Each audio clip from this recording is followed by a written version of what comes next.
I test rode a 2013 Specialized Stumpjumper Comp Aluminum Hardtail 29er, and I gotta tell you, I've been a diehard fan of 26-inch wheel bikes for years, but this bike has changed my mind. It was awesome.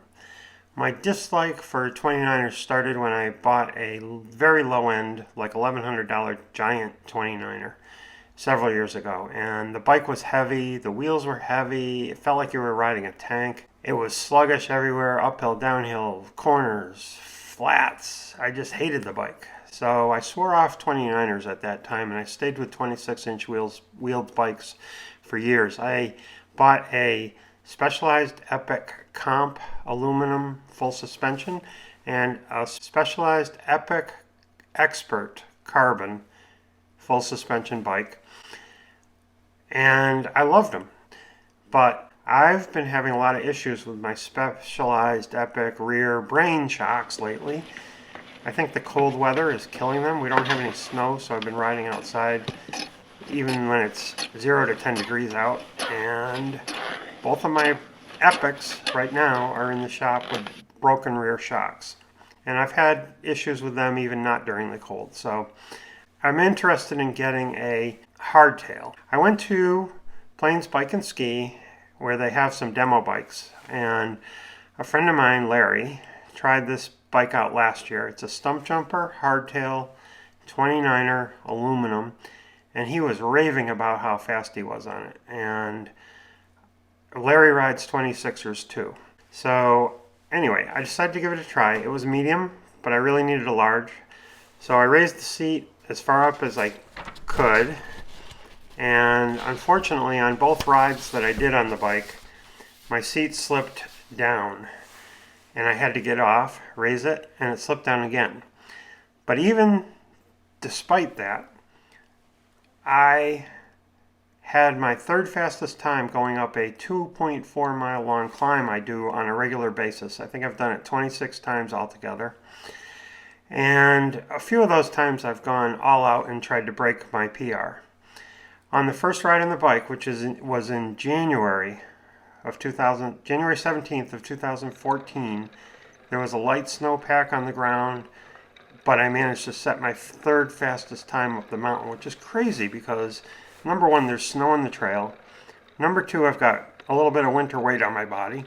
Number three, I'm wearing heavier clothing and heavier boots. Number four, I kept popping wheelies initially because the front end of the bike seemed extremely light. So I kept popping wheelies and falling off. And the fifth reason is the seat sliding down all the time. So it was crazy to set my third fastest time in those conditions with the issues I had.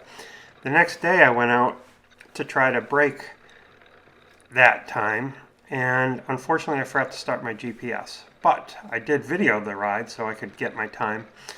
And I was feeling a little tired from the day before. I had to stop and raise the seat again. And despite all that, I was 25 seconds faster than the best time I've ever had going up that mountain, which is pretty amazing. So comparing the Specialized Stumpjumper Hardtail 29er with my Specialized Epic 26ers, there's really no doubt that it's faster, in my mind. The bike was light. It only weighed 25 pounds, 3 ounces, with my pedals on it, which is extremely good for a $2,200 aluminum framed bike. The bike accelerated just like my 26er. It's fast. It just felt even better actually than my 26 as far as acceleration, especially on rooty trails. The front end was light and it took some getting used to. The wheels really do smooth out the roots. Also, the bike maintains momentum really well, going down into a dip and coming back up the other side, much better than my 26ers. It was also noticeably more stable on slight, very tight uphill switchbacks where you have almost no speed. I wasn't wiggling around and trying to maintain my balance at all, which is weird.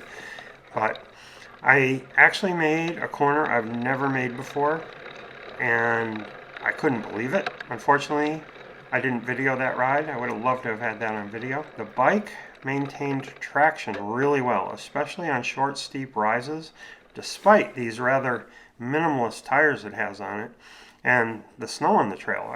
It was amazing how good the traction was. Downhill was definitely sketchy on the snow, but that's comparing it to my Epic, which I have studded snow tires on, and I have really wide rims, and I can run, and I do run extremely low pressure, and I also have a dropper seat post. So that bike is much, much nicer descending. The only complaints I have are the SRAM Matchmaker shifter derailleur combo thing. I know it saves weight, but the shifters were too close to my fingers and were touching them most of the time.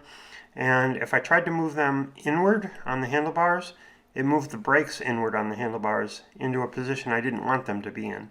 So you couldn't move them independently. I don't know if there's a way to adjust that or not, but that annoyed me. The fork is only 90 millimeters, and I really would prefer 100 millimeters, but I didn't feel like I had to lock out the 90 millimeter fork like I do with the 100 millimeter ones.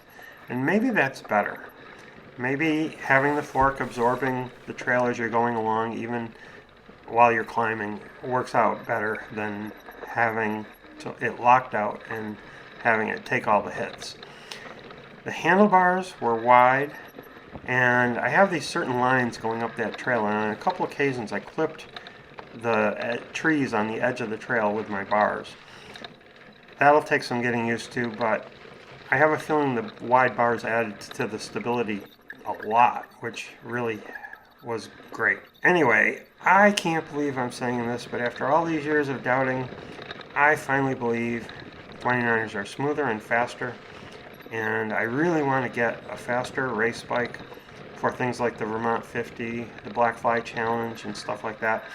And I am positive this bike would be faster than either of my Epics. I'm going to buy one, and when I do, I'll write up a very detailed report on it. But for now, thanks for watching. See you later.